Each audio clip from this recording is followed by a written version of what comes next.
नमस्कार दोस्तों, मैं आपका दोस्त गुरु सिंह। जैसा कि आप सब लोग जानते हैं कि धान की फसल का दौर चल रहा है और कहीं कहीं बेमौसमी बारिश ने किसानों को तबाह कर दिया है। जैसा कि आप लोग वीडियो में देख सकते हैं कि बारिश के कारण धान जो है वो पूरा गिर गया है, जिसके बाद लेवल लगा के इसको काटना पड़ रहा है।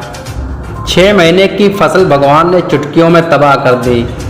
आप लोग देख सकते हैं कि किसान के साथ क्या क्या होता है और किसान क्या क्या झेलता है। किसान को सिर्फ राजनेता मारते ही नहीं है, किसान जो है वो प्रकृति की मार को भी झेलता है। इस चीज ये आपके सामने है। बहुत अच्छा धान था, बड़ी मेहनत से इसको पाला गया था, लेकिन ये बेमौसम बरसात और ये बेमौसम के तूफानों के कारण धान जो है बिल्कुल बिछ गया है, जमीन के साथ लग गया है।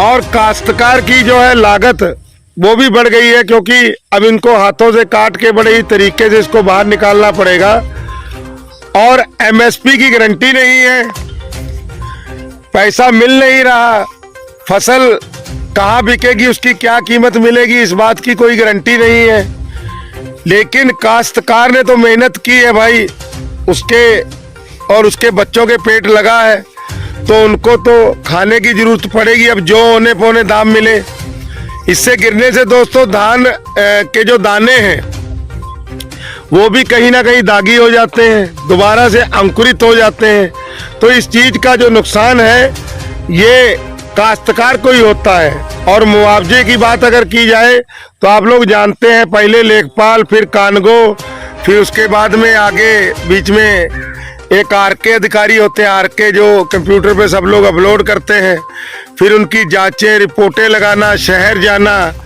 अधिकारियों के पास ज़्यादा समय नहीं होता, बार बार जाना, उसमें बस का किराया, मोटरसाइकिल का तेल और उसके अलावा अपना समय जो है आपको वहाँ पे लगाना पड़ेगा।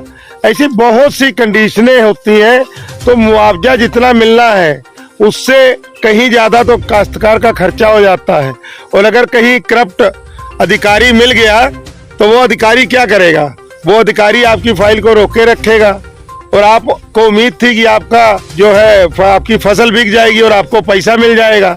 लेकिन अधिकारी जो है अगर करप्ट है तो वो बीच में रिश्वत के चक्कर में रोके रहेगा, तो उसमें परसेंटेज बांध देगा कि भाई इतना मुआवजा मिलेगा तो इतने हमको देने पड़ेंगे। होता है, ये बात किसी से छुपी नहीं है।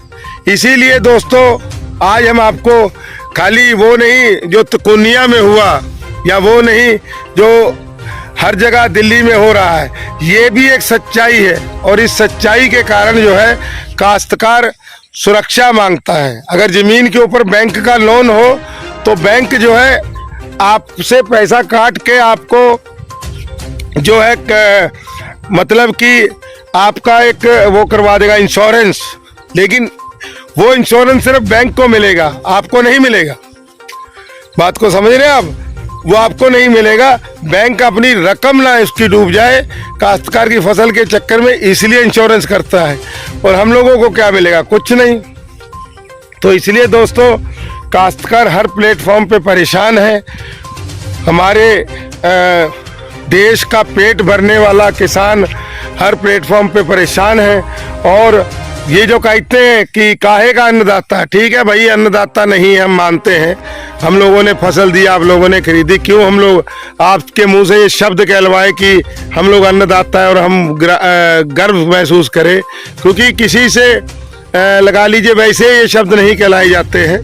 तो ठीक है, हम लोग अगर करते भी हैं तो व्यापारी को अगर सरकार सुरक्षा देती है, अगर कंपनी के मालिकों को, फैक्ट्री के मालिकों को सरकार सुरक्षा देती है और उनके लोन माफ़ करती है, उनका ये कह देते हैं इनके पास देने को है नहीं, और उनको पता है कि अगर ये सब हट जाएंगे तो देश की अर्थव्यवस्था चरमरा जाएगी, तो उन फैक्ट्रियों को चलाने के लिए जो अनाज चाहिए, उन फैक्ट्रियों को चलाने के लिए, जैसे ये पैरा है, ये पैरा जब सूखेगा इसका आगे गत्ता और कागज़ बनेगा, ठीक है ना।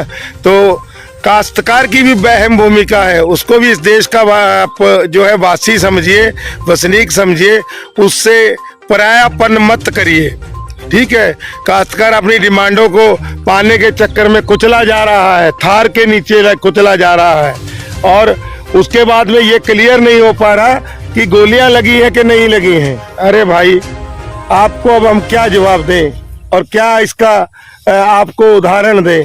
ठीक है, यही कोई मंत्री या संतरी का बेटा होता, कोई पावरफुल आदमी का बेटा होता, सब कुछ तुरतो फुर्ती हो जाता था। हम लोगों को अपना संघर्ष करने के लिए, अपनी बात को तथ्यों से रखने के लिए हमारे ऊपर कानून व्यवस्थाएं आ जाती हैं।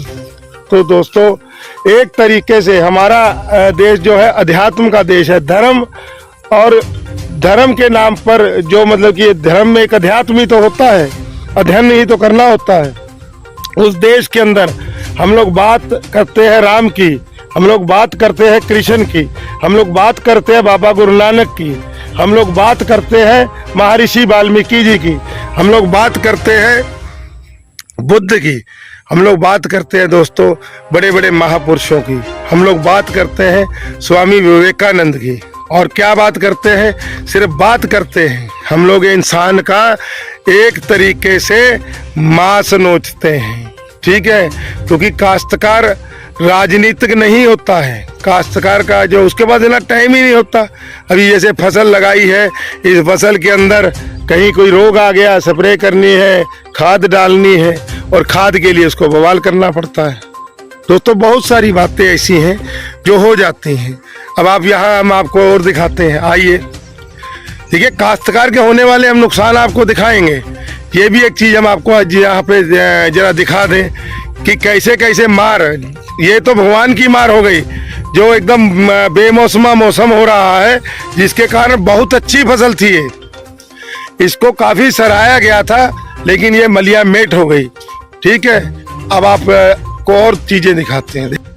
और ऐसे ही मुद्दों को जानने के लिए हमारे चैनल SSS न्यूज हिंदी को सब्सक्राइब करें और शेयर करना ना भूलें।